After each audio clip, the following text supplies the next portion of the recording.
ذو العرش المجيد فعال لما يريد هل أتاك حديث الجنود فرعون وثمود والله من ورائهم محيط بل هو قرآن مجيد في لوح محفوظ صدق الله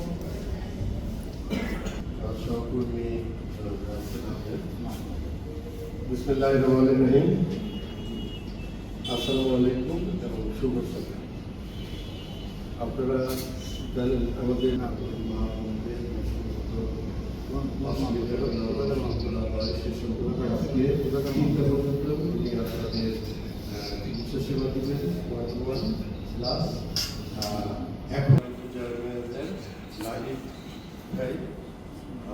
ম্যাডামের কথা তো বললাম উপস্থিত আছেন এবং আমাদের গ্রুপ এইচআর ডিরেক্টর উনি আজকে উপস্থিত আছেন।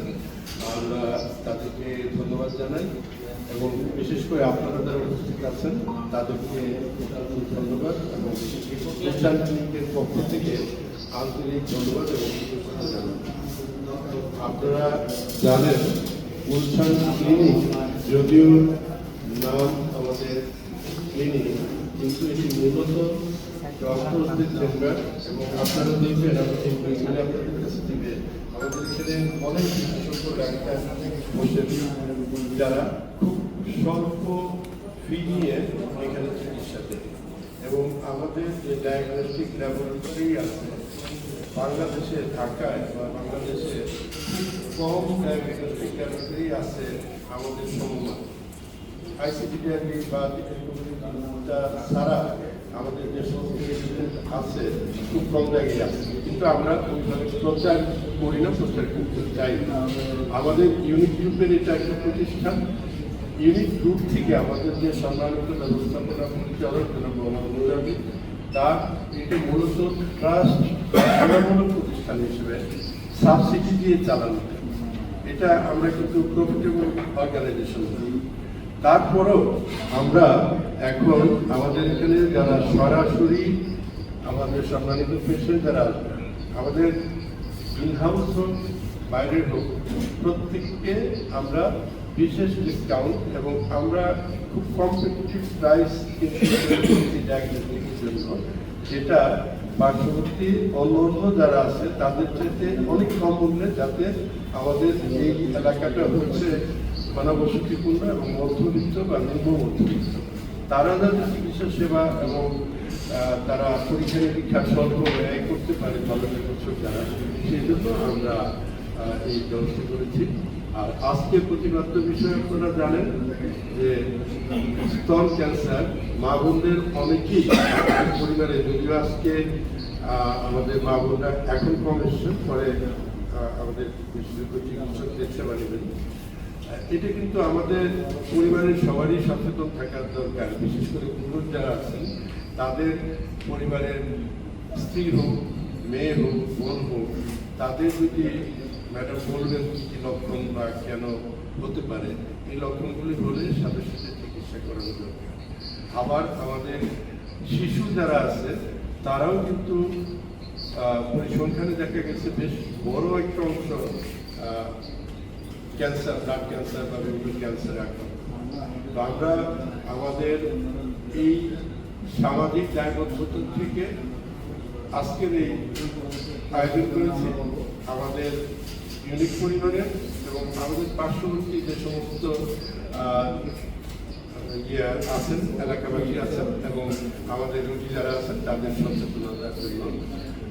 আর আজকে একটা বিশেষ আকর্ষণ হলো, আজকে যারা যারা আসবেন প্রত্যেককে একটা হেলথ কার্ড দেওয়া হবে, যারা সারা বছর সবসময় আপনারা বিশেষ ডিসকাউন্টে এখান থেকে আমাদের ডায়াগনস্টিক এবং আমাদের মডেল ফার্মেসি। আমি আর কথা বাড়াবো না, আমরা চিকিৎসক এবং অভিজ্ঞদের কথা একটু শুনবো, তারপর আমাদের ক্যাম্পে ম্যাডাম সহ আরো চিকিৎসক কম্পিউটার থেকে আমি বিনা পয়সা করবো না, আপনাদের অধিকার আছে, আপনারা সবসময় আসুন। আপনাদের সেবা দেওয়া আমাদের দায়িত্ব। গুলশান ক্লিনিককে আমরা মনে করি যে আপনাদের স্বাস্থ্যসেবা আমাদের প্রতিজ্ঞা, আমাদের একটা নৈতিক দায়িত্ব, এটা নিশ্চিত করা। তবে একদম কষ্ট না নিয়ে করা যারা সাস্টেনেবলের জন্য যতটুকু মিনিমাম নেওয়া যায় সেই কষ্টটুকু আমরা নিয়ে থাকি। আপনাদের অনেক ধন্যবাদ। আজকের এই অ্যাওয়ারনেস প্রোগ্রামের মাধ্যমে আপনারা আপনাদের সবাইকে সচেতন করবেন। গুলশান ক্লিনিকে আসার জন্য আমন্ত্রণ, সবসময় আসবেন, কিন্তু যে কোনো জায়গায় যাবেন স্বাস্থ্য সম্পর্কে সচেতন থাকবেন, ভালো থাকবেন। এবং স্বাস্থ্য হচ্ছে সবচেয়ে অমূল্য। আমি শরীর সুস্থ থাকলে আমার সব কিছু হবে।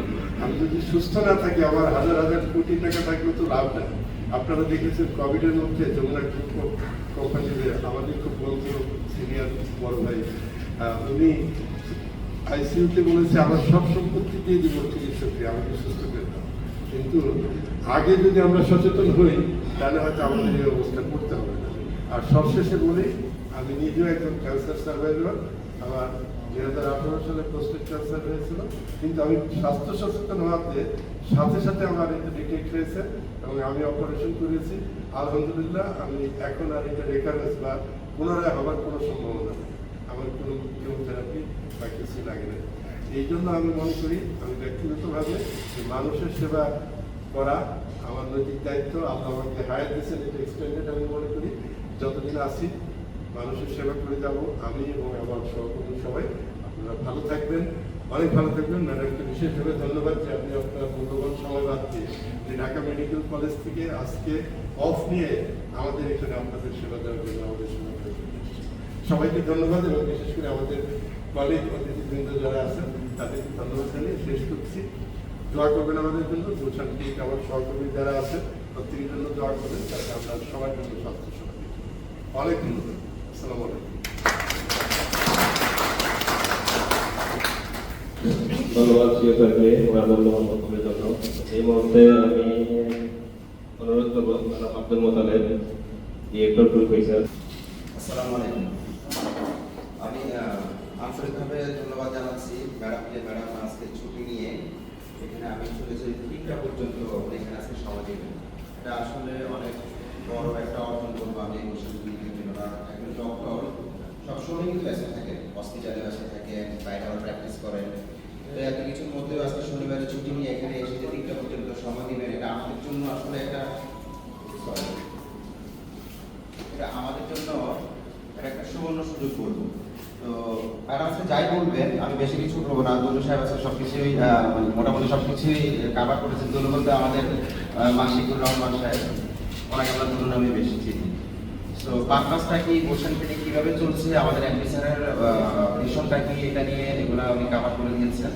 আমি শুধু আপনাদেরকে একটাই রিকোয়েস্ট করবো, আজকে ম্যাডাম যা বললেন, ইনফ্যাক্ট আমিও আসলে খুব যে একটা ওভার এই ব্যাপারটা নিয়ে আজকে সেমিনারের যে আলোচনার বিষয়, এই বিষয়টা নিয়ে আসলে কিন্তু আমিও খুব একটা অ্যাওয়ার না। আমিও চেষ্টা করবো শেখার জন্য, জানার জন্য। আপনারা আজকে যা জানবেন, শিখবেন, আপনারা অবশ্যই এটা ফ্যামিলির সাথে শেয়ার করবেন, আপনাদের নেইবারদের সাথে শেয়ার করবেন, ফ্রেন্ডস অ্যান্ড ফ্যামিলি থেকে অন্যান্য যারা নোন পার্সন আছে তাদের সাথে শেয়ার করবেন।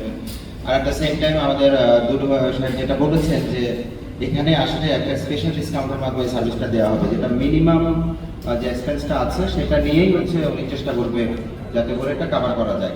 তো ওনাদেরকেও ইনভাইট করবেন যাতে এখানে আসে।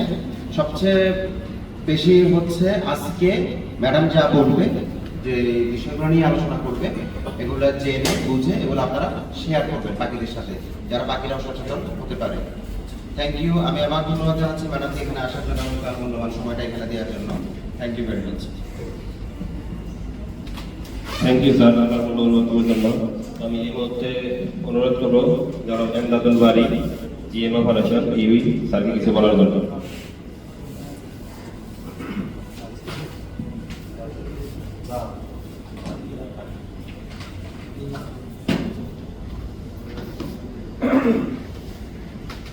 আসসালামু আলাইকুম। আসলে আমরা সবাই জানি যে ক্যান্সার একটি প্রাণঘাতী রোগ। এটা কতটুকু প্রাণঘাতী, যে ফ্যামিলিতে এই রোগটা দেখা দিয়েছে, কারো হয়েছে, তারাই বলতে পারে।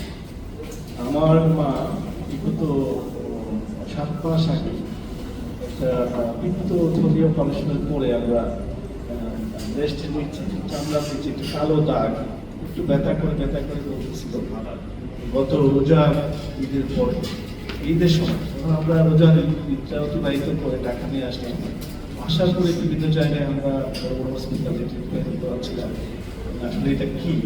তো একটা পর্যায়ে ধরা পড়ে যে ক্যান্সার, কিন্তু আস্তে আস্তে এটা বড় হতে লাগে, টিউমার টাইপের, চামড়ার নিচ্ছে টিউমার টাইপের। তো ওটা আমরা বিআরবি হসপিটালে অপারেশন করলাম, করার পরে বায়োপসি রিপোর্টে ডিটেক্ট হলো যে ক্যান্সার পাওয়া গেছে। কিন্তু তারপরে এটা রিমুভ হওয়ার পরে প্লাস্টিক সার্জারি কন্টিনিউ করা হয়েছিল। রিমুভ করার পরে আমার যে স্ট্যাম্পটা আর ফিরে আসলো না।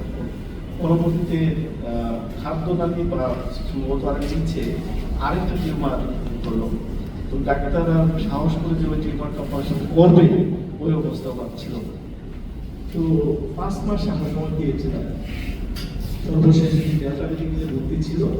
তো ওই অবস্থায় ডাক্তার কেমন থেরাপিও স্টার্ট করতে পারলো না, অন্য মেডিসিনও ওনারা দিচ্ছিলেন, আস্তে আস্তে চলে গেল ডাক্তারের বেশি। আমি আমার নিজের এক্সপিরিয়েন্স থেকে এই কথাটা শেয়ার করে করলাম। ক্যান্সার প্রাণঘাতী রোগ, এটা প্রাথমিক পর্যায়ে যদি হয়তো কারো ধরা পড়ে, সেক্ষেত্রে হয়তো চিকিৎসায় কেউ সম্ভব, কেউ দেওয়া সম্ভব। তো এখানে সচেতনতার বিজ্ঞাপন। আজকে আমাদের ম্যাডাম এসেছে ঢাকা মেডিকেল থেকে, উনি আমাদেরকে মূল্যবান ইনফরমেশনগুলো আমার কাছ থেকে আমরা নেব। আমরা পারিবারিকভাবে সচেতন হই, সবাই সচেতন হই এবং একজন আরেকজনকে বলি ক্যান্সারের ভয়াবহতা সম্পর্কে আসলে সচেতন। তো থ্যাংক ইউ। আমি আর বেশি কিছু বাড়াবো না, ম্যাডামের কথা আমরা শুনবো। Thank you sir. এই মুহূর্তে আমি অনুরোধ করবো দাদা বাইদুল ইসলাম, তাকে কিছু বলার জন্য।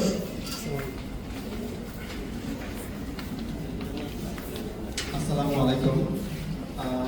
আসলে এতক্ষণ যে আলোচনাগুলি শুনলাম, তাদের কাছ থেকে যে কথাগুলো শুনলাম, আমার কাছে খুব গুরুত্বপূর্ণ মনে হয়েছে। আর আমি স্পেশাল থ্যাংক ইউ জানাচ্ছি আমাদের এরকম একটা আয়োজন করার জন্য, বিশেষ করে সিও স্যারকে।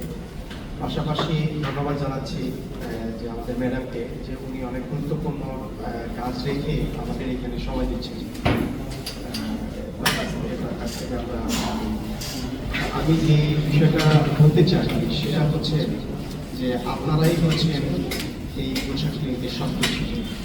আপনাদের উদ্যোগ, আপনাদের সহযোগিতা এই পোশাক ক্লিনিকে আরো ভালো পর্যায়ে নিয়ে যাবে। বিশেষ করে আমাদের সিও স্যার এই পোশাক ক্লিনিকের সেবার মান এবং এটাকে আরো ভালো পর্যায়ে নিয়ে যাওয়ার জন্য উনি দিনরাত পরিশ্রম করছেন। তো আমি আশা করছি যে আপনারা তাকে সহযোগিতা করবেন এবং এই পোশাক ক্লিনিকের উত্তরোত্তর সাফল্যের ক্ষেত্রে আপনাদের একটা ভূমিকা থাকবে, সেই আশা ব্যক্ত করে আমি আমার বক্তব্য শেষ করছি। ধন্যবাদ। আসসালামু আলাইকুম। থ্যাংক ইউ ভাই স্যারকে ওনার মূল্যবান বক্তব্যের জন্য। তো এই মুহূর্তে আমাদের মাঝে উপস্থিত হয়েছেন মাইশা পারদানান্তরা, কনসালট্যান্ট নিউট্রিশন অ্যান্ড ফুড। আমি ম্যামকে বলবো আপনাদের উদ্দেশ্যে কিছু মূল্যবান বক্তব্য দেওয়ার জন্য। আসসালামু আলাইকুম, কেমন আছেন সবাই? এমন ক্যাম্পেইন হওয়াটাই হচ্ছে আমাদের এগিয়ে যাওয়া। প্রতি মাসে যদি একটা করে ক্যাম্পেইন হয়, আমরাও জানতে পারবো যে সব কিছু নিয়ে, সব সেক্টর নিয়ে, এবং একটা মিলন মেলা টাইপেরও হবে। সবার সাথে তো সবার দেখা হয় না, এখানে দেখা যায় যে চেম্বারেই সবাই আমরা এসেই চলে যাই। আর আজকে তো ব্রেস্ট ক্যান্সার এবং গত মাসে যে শিশু ক্যান্সার, সেটা মিলিয়ে একটা সচেতনতা। তো সিও স্যারকে এবং সবাইকে ধন্যবাদ এমন একটি ক্যাম্পেইন আজকে করার জন্য। আর এখানে পুষ্টি নিয়ে তো অনেক কিছু আছে, কারণ আমি 5টা খাবারের নাম বলবো যেটা আমরা সবসময় খাই। সসেস, চিকেন বল, যেটা আলট্রা প্রসেস মিট এখন আমরা সবাই খাই, এটা আমাদের ক্যান্সার সৃষ্টি করছে, আর কিছু না। সাদা চিনি, এই ক্যান্সার সৃষ্টি করার পরে সাদা চিনিটা যখন আমরা খাচ্ছি, এটা ক্যান্সার সেলটা বাড়িয়ে দিচ্ছে। আজকে 1, কালকে 100 হয়ে যাচ্ছে। এইভাবে হচ্ছে চিপস, নুডলস আমরা সবসময় বাচ্চাদের দিচ্ছি। আমরা বাচ্চাদেরকে একদম ক্যান্সার পেশেন্ট বানানোর জন্য সকল খাবার গ্রহণ করাচ্ছি। আর ব্রেস্ট ক্যান্সারেও এটা তো ইম্প্যাক্ট আছে। এই জায়গায় আমরা যদি শুধু মুরগির রান্না করে দিই, কোনো সমস্যা হবে না। শুধু গরুও খাওয়াই, কোনো সমস্যা হবে না। আমরা মনে করছি পুষ্টি মানে ভাত, মিশে আমার এমনও পেশেন্ট আছে 3 বেলা ভাত খেয়ে 12 কেজি কমিয়েছে। এটা সবকিছুর একটা বয়সের ব্যাপার আছে, সব রোগের তারতম্যের ব্যাপার আছে। আরো ক্যান্সারিয়াস ফুডের মধ্যে পড়ে আমাদের হচ্ছে পাউরুটি, রিফাইন্ড কার্ব। আমরা বেশি খাই না, আমরা সকালে ভাত খাই না, আমরা পাউরুটি খেয়ে চলে যাই। ক্যান্সারের জন্য আমরা শরীরটাকে কিভাবে প্রিপেয়ার করছি এই পলিউটেড সিটিতে, এটাই হচ্ছে মেন। আর একটুখানি মানে আফটার 30 অ্যাটলিস্ট একবার বা দুইবার হচ্ছে বছরে আমাদের ইউএসজি ব্রেস্টের অথবা আমি বলেছি করা উচিত, কারণ স্ক্রিনিং করলে আর্লি স্টেজে কিন্তু ব্রেস্ট ক্যান্সার ঠিক হয়ে যায়। 3rd 4th ঠিক হয় না কেন? কারণ এটা ফুসফুসে আর লিভারে ছড়িয়ে যায়। ফুসফুসে লিভারে ছড়িয়ে গেলে তখন আর আমাদের 2 থেকে 5 মাস 6 মাস থাকে। আমরা অনেক ডায়াবেটিস পেশেন্ট পাই এখানে আসে, কিন্তু তারা পুষ্টিবিদের কাছে যায় না। কিন্তু এই ডায়াবেটিস পেশেন্টরাই যখন ক্যান্সার নিয়ে আমাদের কাছে আসে, লাস্ট স্টেজেই তো সবাই আসতে চায়, তখন কিন্তু কোনো খাবার খেয়েও সুস্থতা আসবে না। তাই এরকম ক্যাম্পেইন হলে আমরা জানাতে পারবো যে আসলে কোন খাবারগুলো আমরা রেডি টু ইট খেয়ে যাচ্ছি আর সেই খাবারগুলো কতটা ক্ষতি করছে। এর জায়গায় ফল, বাদাম, মুরগি সেদ্ধ করে দেওয়া, বারবিকিউ করে দেওয়া সব কিছুই ভালো। আর দুইটা জিনিস, সেটা হচ্ছে প্লাস্টিকের বোতল, প্লাস্টিকের সব কিছু। কারণ আমরা যখন প্লাস্টিকের জারে আচার রাখি তখন ওই কেমিক্যালটা, আচারের কেমিক্যালটা বিক্রিয়ার নিষ্কাশন করে ওই প্লাস্টিক থেকে কিন্তু ক্যান্সারটা সৃষ্টি করছে। আমরা যে এই যে ফ্রিজে রাখছি, বাইরে রাখছি, এখান থেকেও ক্ষতি। এর থেকে আমাদের স্টিল কিছুটা ভালো আর গ্লাসটা সবসময় ভালো। এগুলোই আমাদের একটু দেখতে হবে। আর ওজন নিয়ন্ত্রণ তো আছে, পুষ্টি মানে শুধুই ওজন নিয়ন্ত্রণ নয়। আসসালামু আলাইকুম। আরো কথা হবে সবার সাথে ইনশাআল্লাহ। থ্যাংক ইউ তো এই বলতে আমি অনুরোধ করবো doctor Shahinur Rahman gynaecology Dhaka medical college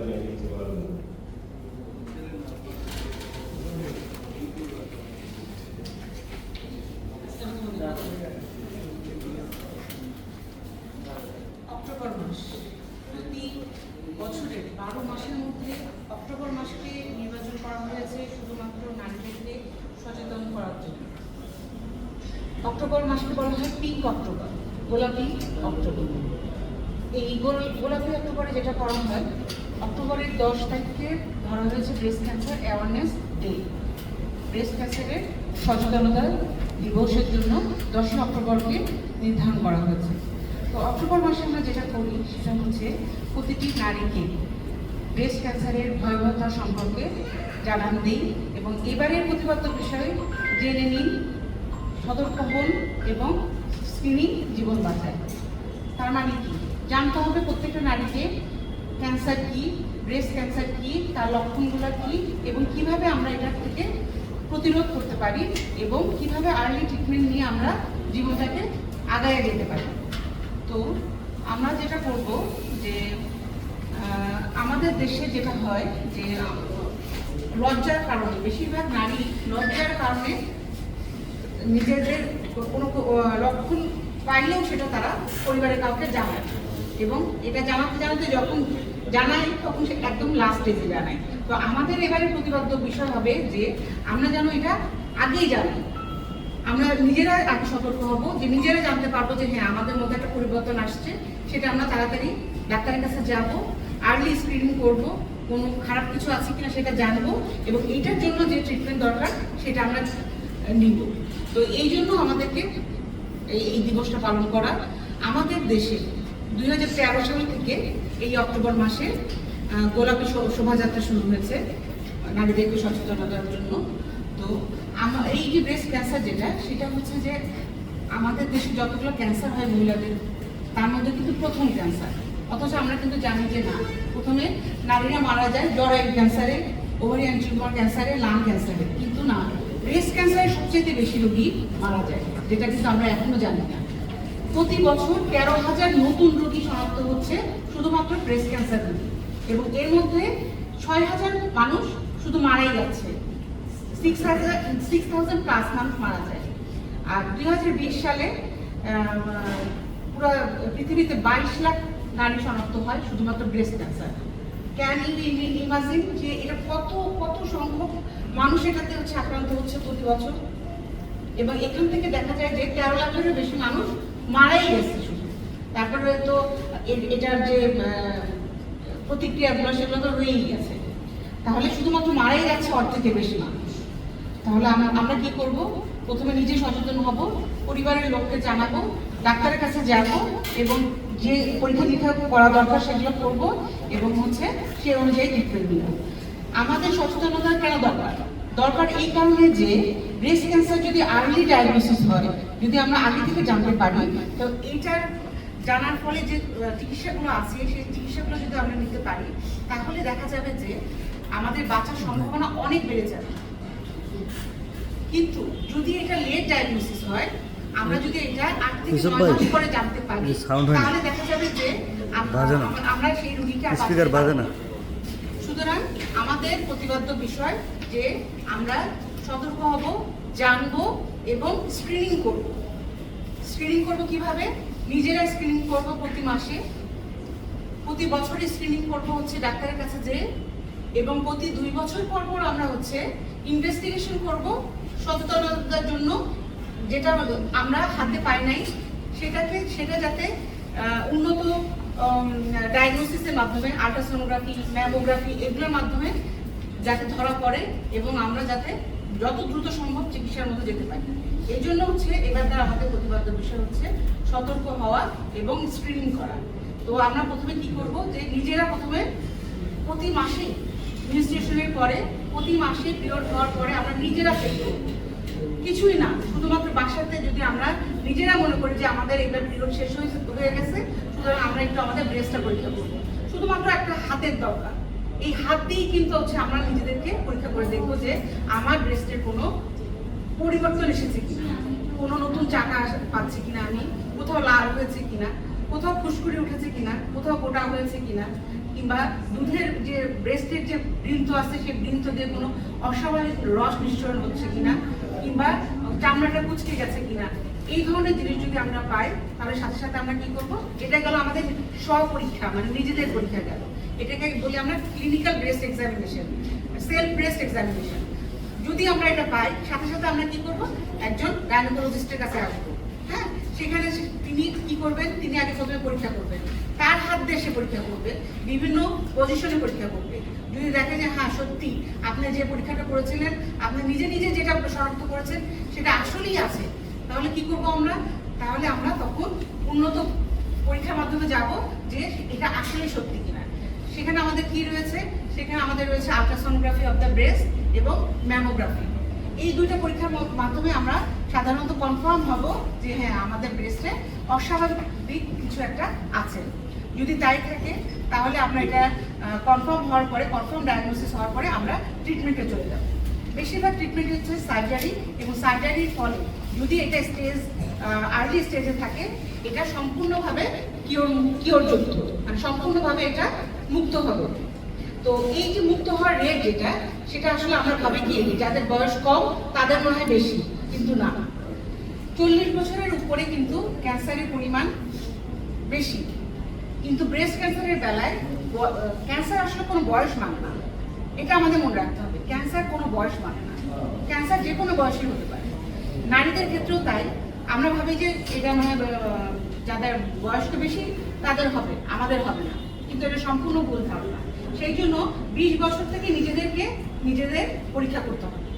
20 থেকে 39 বছর বয়সে আমাদের ডাক্তারের কাছে এসে পরীক্ষা করতে হবে, এবং 40 বছরের পরে ডাক্তারের কাছে তো আসতে হবেই, সাথে আল্ট্রাসোনোগ্রাফি করতে হবে, এবং 2 বছর পর পর ম্যামোগ্রাফি করতে হবে। ম্যামোগ্রাফি এমন একটা পরীক্ষা, যে পরীক্ষাতে আপনি হাতে কিছু পাবেন না, কিন্তু সে এমন একটা জায়গা থেকে আপনার অস্বাভাবিক কোনো রোগ যদি থাকে, তাহলে সেটা সে ডায়াগনোসিস করে দেবে। সুতরাং আমাদের 40 বছরের পরে যেসব মা বোনরা আছে, তারা অবশ্যই ম্যামোগ্রাফিতে চলে যাবে, সোনোগ্রাফিতে চলে যাবে, তাহলে সেটা আর্লি ডায়াগনোসিস হবে। আর যারা 40 বছরের আগে আছেন, তারা নিজেরা পরীক্ষা করবেন, নিজেরা পরীক্ষা করে অস্বাভাবিক কিছু পেলে ডাক্তারের কাছে আসবেন। ডাক্তার তখন আপনাকে আল্ট্রাসোনোগ্রাফি অথবা ম্যামোগ্রাফি, যেটা ওনার কাছে ভালো মনে হবে সেটাও আপনাকে সাজেস্ট করবে। আর কি করতে হবে? আমাদেরকে কিছু নিয়ম কানুন মানতে হবে। প্রতি মাসে তো আমরা চেক করবো, সাথে কিছু নিয়ম কানুন মানতে হবে। সুষম খাদ্য গ্রহণ করতে হবে, ওজন নিয়ন্ত্রণ করতে হবে, ডায়াবেটিস, হাইপারটেনশন যেগুলো যাদের আছে তাদের এগুলো নিয়ন্ত্রণ করতে হবে, নিয়মিত ব্যায়াম করতে হবে, ঠিক আছে?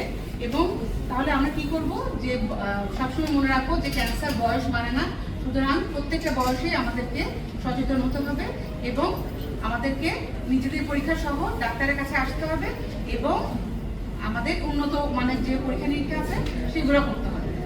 এগুলোর মাধ্যমে আমরা ব্রেস্ট ক্যান্সারের হাত থেকে হয়তোবা সম্পূর্ণ মুক্ত হতে পারবো না, কিন্তু কি করতে পারি আমরা, কিওর হতে পারি।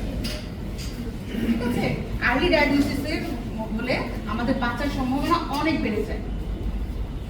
তাহলে আমরা আমাদের আজকের দিনের হবে যে আমরা এটা জানবো, সবকিছু সতর্ক হব এবং স্ক্রিনিং করব। আরো কিছু জানা থাকলে আমাকে কোশ্চেন করতে পারেন।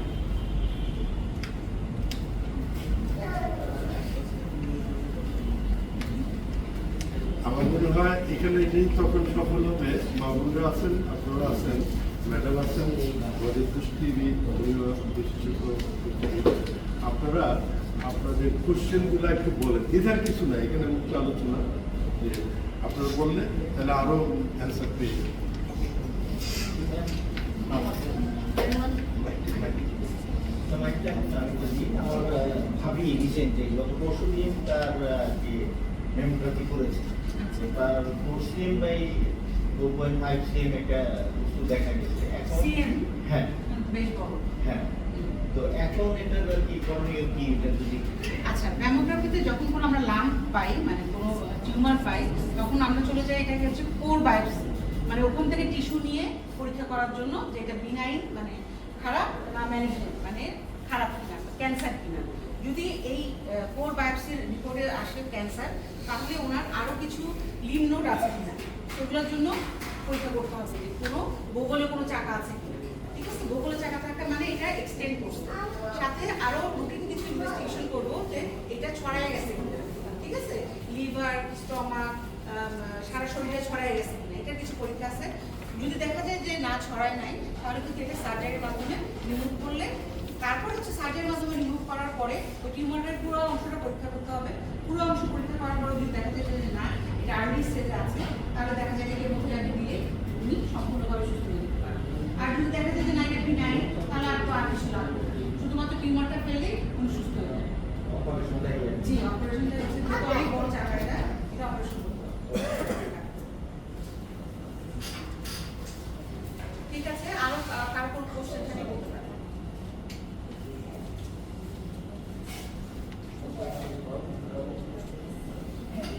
আপনাদের কাছে গেলে কোন ডাক্তারের কাছে গেলে, কোন বিশেষজ্ঞের কাছে গেলে সমাধান পাবে, এবং এইটা একটু ক্লিয়ার করা দরকার।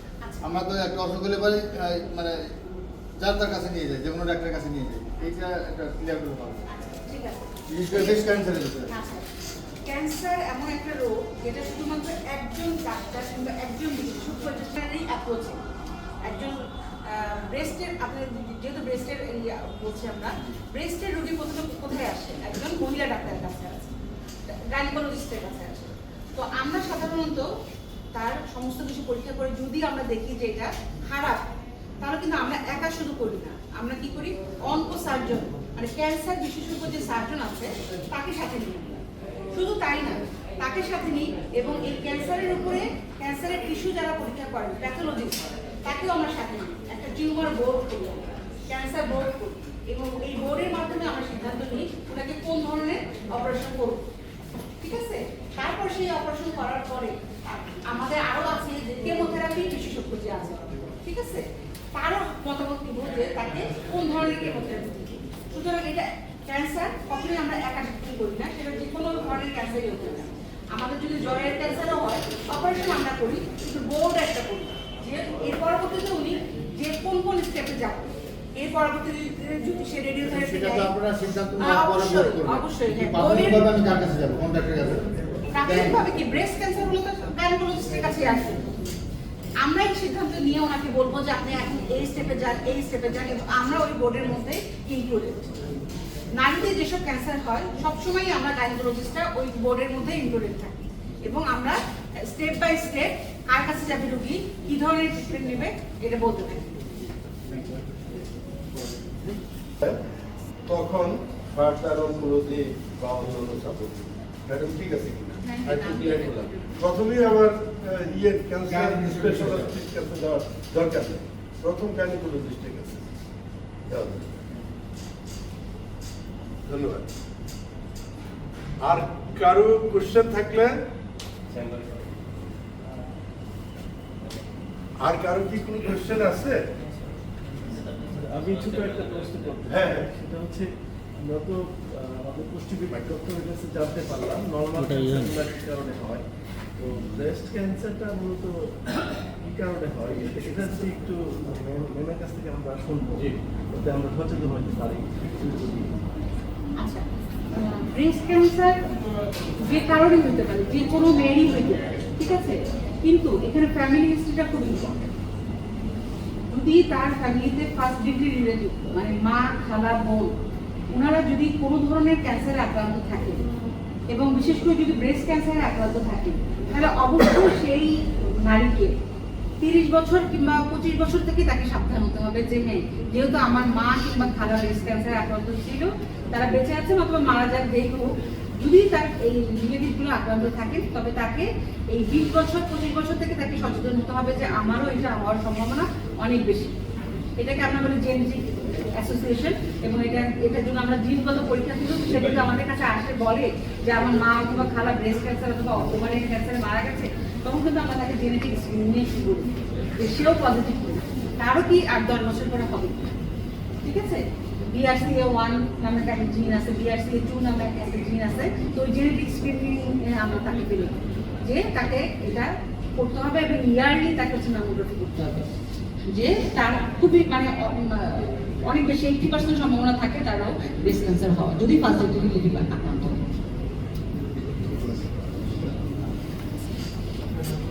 আছে কিন্তু ইন্ডিভিজুয়ালি বলে ম্যাডাম সাথে আলাদা। আচ্ছা, তাহলে আমার মনে হয় এই সামনে অনেক অনেক ধন্যবাদ এবং কৃতজ্ঞতা জানাচ্ছি এই জন্য যে আপনারা আমাদের একটু হলেও সেবা করার সুযোগ দিয়েছেন। এই এটা হলো বিখ্যাত চিকিৎসক বাংলাদেশ ডায়াবেটিক সমিতির প্রতিষ্ঠাতা